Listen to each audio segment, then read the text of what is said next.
Australia has been a world leader in climate science for about 3 decades, so it came as quite a surprise in early February when the chief executive of the CSIRO announced cuts of about 350 jobs across the agency, including about 100 within the key Oceans and Atmosphere section, which had been doing climate modelling and monitoring.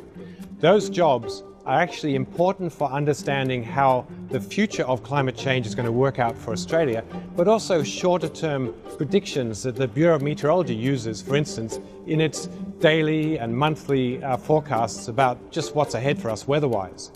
So when the protests started to rise from thousands of scientists from abroad, CSIRO began to push back, and what they've come up with now is a plan to create a special climate centre of some 40 scientists to be based in Hobart, so-called ring-fenced and protected from the political and fiscal cycles with funding for 10 years. The trouble is that those 40 scientists mean that some 30 other scientists will be unclear of their position within the Oceans and Atmosphere Division, and about another 75 will lose their jobs. Now, why this is also important is that once CSIRO announced it was making such deep cuts, many scientists started looking elsewhere for jobs. Now, it's also important to keep in mind that when these cuts were announced at first, the response from the chief scientist, Alan Finkel, was to find, in fact, an alternative home for this centre, perhaps within the Bureau of Meteorology.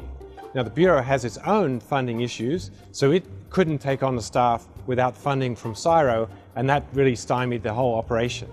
So we're left with this centre which is important to have, but probably remaining within CSIRO will be difficult because of the morale, and a kind of simmering headache for the Turnbull government as it goes towards the election. It's now got not just the bleaching of the Great Barrier Reef, the questions of its carbon emissions and whether they're going to get us to where Australia's promised on the climate forecasts, but also we've got this matter now is just, will this centre work, will it solve the problem, and will the key scientists stay at the CSIRO?